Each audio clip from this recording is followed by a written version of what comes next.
second event in our series about crafts in India. So here we are coming together to talk about living through the crafts, the travel lenses on how crafts, communities, and livelihoods get connected.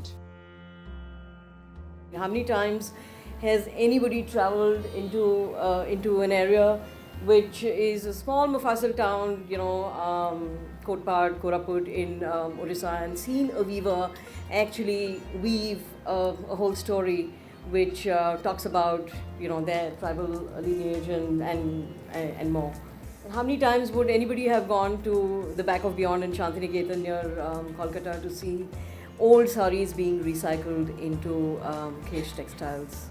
It's not something which is on a regular tourist map, and that's really where we step in. Our experiences are largely based on interactions and fairly immersive interactions with craft communities, product designers, collectors, and individual craftsmen in different parts of the country. I mean, everybody recognizes Indigo and Dabu and Ajrak and Kantha embroideries, but how many people really, like I said earlier on, how many people really get the opportunity to be able to travel into these remote areas, to be able to see the work as it's being created in their homes?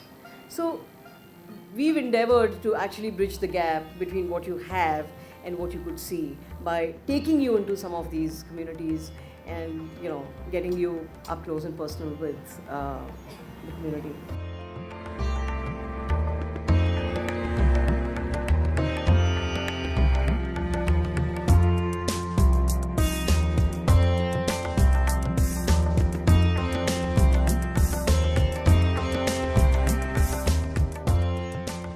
Realizing that small things and small infrastructure and vast amount of training has to happen, because if you have just large projects, for us, for our communities to take it on might be difficult. But like, look at Sri Lanka, take that as an example, where there are like a lot of small interventions and larger community is getting empowered by that, and it's by training and capacity building. Craft-based and heritage-based tourism is very crucial for India's growth because the factor of self-pride is very important. When citizens take care of and appreciate their own heritage, then when the outsider comes, they also appreciate and understand their connection with their own context.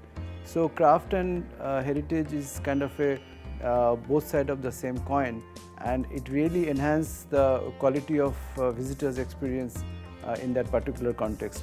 I think India has much more to offer than most Western countries do when it comes to craft and heritage-based tourism, and the government should actually find ways to integrate craft tourism-based initiatives with their whole Incredible India and Made in India, Make in India campaigns.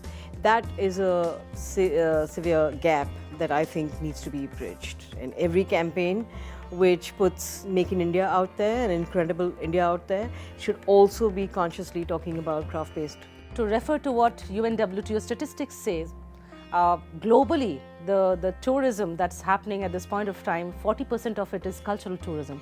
People are seeking newer cultural experiences. So in terms of India being so rich and varied in its heritage, whether it is art and culture or handicraft, the potential is huge and immense. And we can, if we are careful and if we plan it properly, I really think we can really leverage tourism as a true tool of inclusion and grassroots development in India. It's actually like a double-edged sword.